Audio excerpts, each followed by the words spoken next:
မိတ်ဆွေများအားလုံးမင်္ဂလာပါအခုကျွန်တော်လက်ထဲကိုတန်ပီနီယံရောက်နေပါပြီဒါကတော့ကော်ပီနီယံမှာအစားထိုးသုံးမှာပဲဖြစ်ပါတယ်ကော်ပီနီယံကတော့ကျွန်တော်တို့အခုလက်ရှိဈေးကွက်ထဲမှာ6000ကျော်9000လောက်ပေါက်နေရပါတော့အဲ့ဒီအတွက်တန်ပီနီယံဈေးနည်းနည်းသက်သာတာကိုသုံးမယ်တန်ပီနီယံကတော့4000ကျော်လောက်ရှိပါတယ်ခင်ဗျအဲ့တော့ကျွန်တော်လက်ထဲကိုဒီပီနီယံတစ်ခုရောက်လာပြီဆိုလို့ရှိရင်ဘယ်ဟာကအပေါ်ကလဲဘယ်ဟာအောက်ကလဲဆိုတာကျွန်တော်တို့တစ်ချက်ပြပေးပါမယ်ကျွန်တော်ပြပေးပါမယ်ဒီမှာ Richard ပေါ်မှာဒီစာလေးပါတယ်ဗောနော်အဲ့ဒါကတော့ကျွန်တော်တို့ဒီအပေါ်အဖြစ်ပါတယ်ဒီဘက်စာမပါတာလည်းဘက်ကတော့အောက်ဘက်ကဗောနော်အဲ့တော့ကျွန်တော်တို့တရားအတစ်ဖြစ်ပါမယ်အဲ့တော့ကျွန်တော်ဒီ copy နေရာကပါတဲ့ဒီ shut down ကိုရိုက်ထုတ်ပြီးတော့ကျွန်တော်တို့ဒီဘက်ကိုအစားထိုးအောင်ဖြစ်ပါတယ်တစ်ချက်လောက်ကြည့်ရှုပေးကြပါအောင်နော်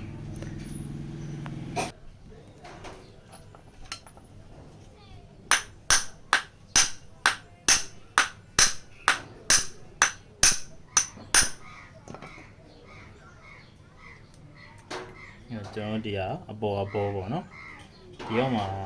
ဒီလိုအပြားလေးတွေပါလာလိမ့်မယ်ဒီဟာလေးတွေကိုသူ့အလေးနဲ့သူပြန်ထည့်ပြအကောင်းဆုံးပဲ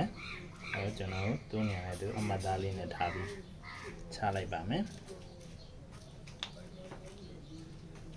ဒါ Richard ပေါ်ထွက်သွားတဲ့ပုံစံနော်အဲ့တော့ဒီကောင်ကျွန်တော်ဒီကောင်တန်းစီနေလောက်ပါမယ်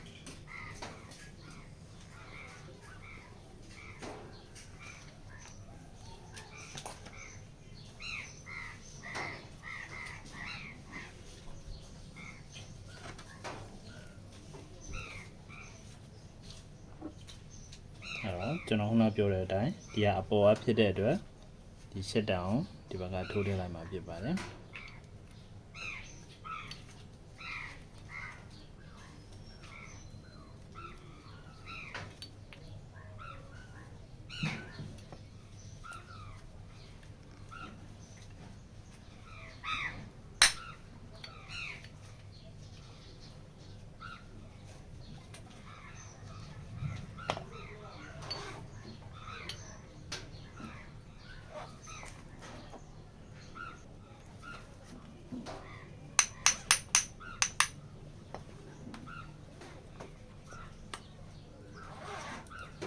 အဲ့တော့ကျွန်တော်ဒီ reset ပေါ်ထည့်တဲ့နေရာမှာဒီ shut down ထည့်တဲ့နေရာမှာအရင်ဆုံးကိုမှန်လားမလားဆိုတစ်ချက်ကြည့်ကြည့်မယ်ပေါ့နော်အဲ့တော့ဒီ shut down ကိုကျွန်တော်ရှိရဲ့ version ကိုလှည့်ကြည့်ရင် free ဖြစ်နေရပါမယ်ရှေ့ကိုလှည့်ကြည့်ရင်ထောက်နေရပါမယ်အဲ့ဒါဆိုရင်ကျွန်တော်တို့ထည့်တာမှန်တယ်ပေါ့နော်ဒီဘက်မှာလည်းသူဝါရှာပြားလေးနဲ့သူထည့်ထားတယ်အဲ့တော့ဒီဘက်ချမ်းကိုလည်းကျွန်တော်တို့ဒီသူမှာပါတဲ့ဖုံးလေးတွေဖုံးပြီးမှဖြစ်ပါတယ်လောလောဆယ်အဓိကတော့တန်ရှင်းဖို့အဓိကပဲတန်ရှင်းရတော့အဓိကလောက်ရမှာဖြစ်ပါတယ်တန်ရှင်းတက်ရနေမှာကျွန်တော်တို့ပစ္စည်းရာတာရှိခံမှာဖြစ်ပါတယ်ဒီထဲကိုကျွန်တော်နည်းနည်းချွတ်ချွတ်မှုတွေဖြစ်အောင်ကျွန်တော်အင်ဂျင်လေးဒီထဲကို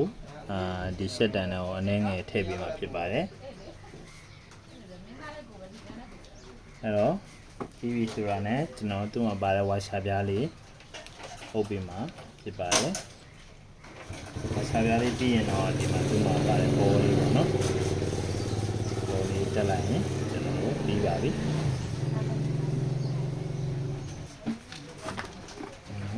ဒီဘောကိုပြန်တက်မှာဖြစ်ပါတယ်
တော်ဒီမှာ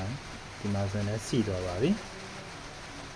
ဒီမှာဆိုစီတော့ပါပြီအဲ့တော့စမ်းကြည့်ရင်ဟိုအဆင်ပြေပါတယ်အဲ့တော့အမဲကြီးကတော့ကျွန်တော်အဝါပဲထည့်မှာပါเนาะဒီအဝါထက်ပိုကြိုက်တဲ့ဟာတွေရှိပါတယ်ကျွန်တော်အပြာဖြစ်ဖြစ်အစိမ်းဖြစ်ဖြစ်အဲ့နှစ်မျိုးရဲ့တစ်မျိုးပိုကြိုက်တယ်ဒါပေမဲ့ဈေးကွက်ထဲမှာအဲ့ဒီကောင်တွေရတယ်နဲ့အလွယ်တကူဝယ်လို့မရတာဖြစ်တဲ့အတွက်ကျွန်တော်မှရှိရဲ့ဒီအဝါကိုပဲကျွန်တော်အပြည့်ထည့်ပေးမှာဖြစ်ပါတယ်ပြန်လုံးတဲ့အခါမျိုးမှာကျွန်တော်တို့ဒီငကိုဒီကျွန်တော်တို့ဒီကော်စားတွေပေါ့ပင်ညာကြွေသွားတဲ့အတွက်ဒီထဲမှာအမဲဒီထဲမှာဒီကော်စားတွေရောနေတတ်တယ်ပေါ့နော်အဲ့တော့ကျွန်တော်ဒီဘက်ကိုလည်းတန်းရှည်လုပ်ပြမှာဖြစ်ပါတယ်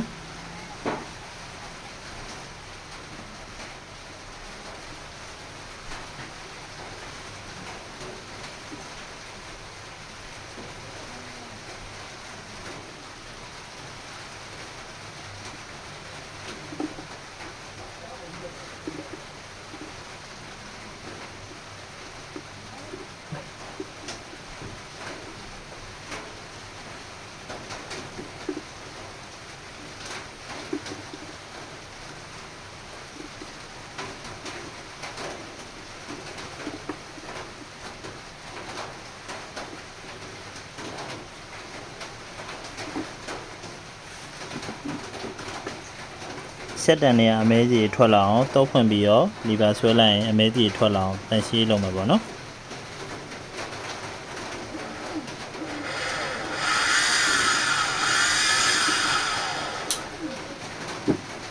အဲ့ဒါကျွန်တော်ဂျားရရမိပြီးတော့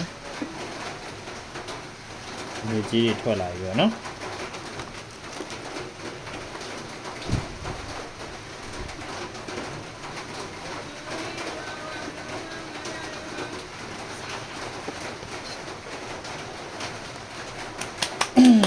ဒါဆိုတော့ကျွန်တော်တို့တန်းရှင်းလောက်တဲ့အပိုင်းနဲ့ပြီးပြီ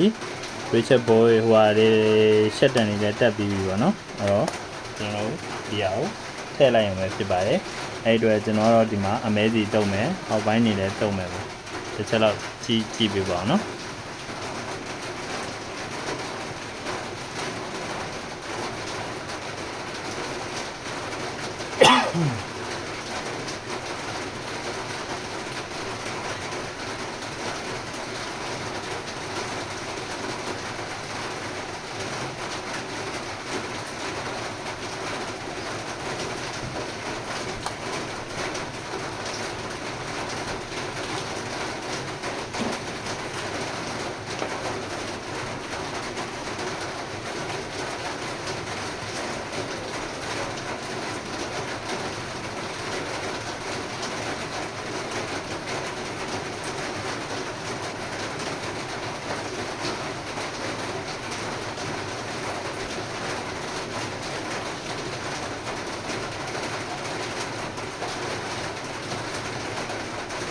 တော့ကျွန်တော်ကတော့ဒီအမဲစီကိုနိုင်အောင်ထည့်ပေးရတယ်ပေါ့နော်အမဲစီနိုင်မှဒီကောင်ကသူ့ရဲ့ပညာချင်းကြိတ်တဲ့အတန်တွေရော့မှာပေါ့နော်ဒါမှမဟုတ်ရင်ကျွန်တော်တို့တန်ပညာထည့်လိုက်လို့ရှိရင်ဒီကောင်အတန်ပိုပြီးစူတာပေါ့အခုတော့နည်းနည်းအမဲစီနိုင်လေးထည့်ထားရင်ဘာပဲဖြစ်ဖြစ်ပညာကြိတ်တန်နည်းနည်းရော့ပါတယ်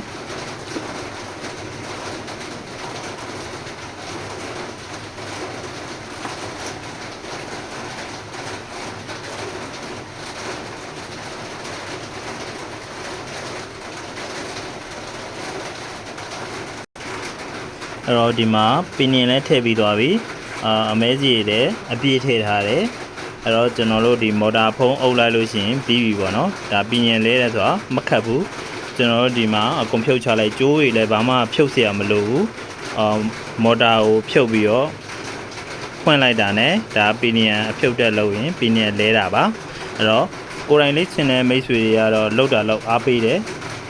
ဘယ်ရာမှတော့လွယ်မနေဘူးဒါပေမဲ့များလို့ရင်လွယ်ကူသွားလိမ့်မယ်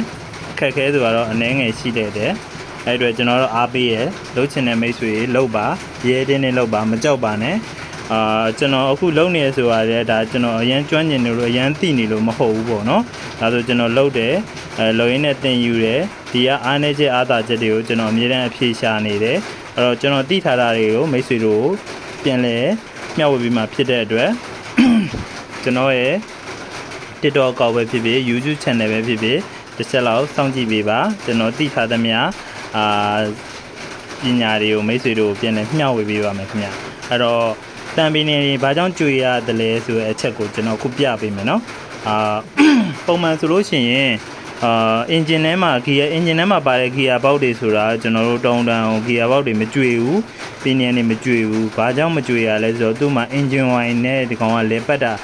တဲ့ဖြစ်တဲ့အတွက်သူ့ရဲ့အပူချိန်တွေသူ့ရဲ့ဒီတန်ချင်းပုတ်တိုက်မှုတွေကိုကျွန်တော်အင်ဂျင်ဝိုင်ကကာကွယ်ပေးထားတာပေါ့နော်အဲ့တော့ကျွန်တော်တို့ဒီမော်တာမှာကျတော့အင်ဂျင်ဝိုင်ထည့်လို့မရဘူးအမဲစီနဲ့ပဲတော့လဲပက်ရတဲ့အတွက်ဒီကောင်ကကျွန်တော်တို့လီဗာဆွဲလိုက်မယ်ဆိုရင်ဒီမဲစီတွေကတချမ်းကိုကတ်သွားမယ်အဲ့တော့ဒီတန်ချင်းပုတ်တိုက်မှုကကြာလိုက်ပူလာမယ်အမဲစီတွေကကြာရင်ဒီနားမှာမရှိတော့ဘူးเนาะမိတ်ဆွေတို့ဘယ်လောက်ပဲထည့်တယ်ဒီနားမှာမရှိဘူးချားနေရာမှာပြေးကတ်နေမယ်အဲ့အတွက်တန်ချင်းပုတ်တိုက်မှုများလာလို့ရှိရင်တံပင်နေလည်းကြွေမှာဖြစ်ပါတယ်မကြွေချင်တော့ဒီကောင်ကိုနည်းနည်းကျွန်တော်တို့အလုံးလုံးပြီးတော့အင်ဂျင်ဝိုင်နဲ့လဲပတ်မယ်ဆိုရင်တော့မိတ်ဆွေတို့အကြိုက်ခံပါပေါ့နော်ဒါပေမဲ့ကျွန်တော်ကြည့်ရတဲ့လောက်ကတော့လွယ်တော့မလွယ်ဘူးခင်ဗျအင်ဂျင်ဝိုင်ထည့်ပြီးဒီထဲမှာလဲပတ်ဖို့ဆိုတာအဲ့တော့အခုမိတ်ဆွေကိုလက်တွေ့ကျွန်တော်လီဗာလေးဆွဲပြမယ်ဒီအင်ဂျင်ဝိုင်နေကျွန်တော်ဘယ်နှမှာသွားစုတယ်လဲဆိုတာနော်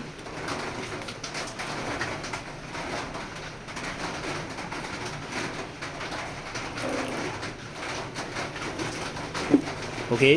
ဒီကကျွန်တော်ဖြည်းဖြည်းပဲဆွဲသေးရနော်များဆွဲလိုက်လို့ရှိရင်စီးသမျှအမဲစီအကုန်လုံးတခြားတောင်းမှာတက်ကတ်နေပြီးတော့ဒီနေရာမှာအမဲစီမရှိတော့ဘဲနဲ့ကြာလို့ရှိရင်ကျွန်တော်တို့အချင်းချင်းပုတ်တိုက်မှုတွေများပြီးတော့ဒီပင်နီယန်လည်းကျွေတတ်တယ်ဒီပင်နီယန်ကျွေသွားပြီဆိုလို့ရှိရင်စက်တံမှာလက်သွားလို့ရှိရင်မိတ်ဆွေတို့မော်တာတစ်လုံးလုံးလဲရနိုင်တယ်အဲ့တော့တံပင်နီယန်နဲ့ဒီပင်နီယန်တံပင်နီယန်နဲ့ကော်ပင်နီယန်ဒါအားနေချက်အားသာချက်ပေါ့နော်ကော်ပီနီယန်ကတော့ဈေးကြီးတယ်ဒါပေမဲ့ဒီရှက်တန်ကိုဒုက္ခမပေးဘူးတမ်ပီနီယန်ကတော့ဈေးပေါ်တယ်ဒါပေမဲ့ရှက်တန်ကိုဒုက္ခပေးနိုင်တယ်ဟုတ်အားလုံးကိုကျေးဇူးတင်ပါတယ်ကျွန်တော်ပြန်လုံးပြီးရင်မိတ်ဆွေတို့ကိုတစ်ချက်ပြန်ပြပေးပါမယ်နော်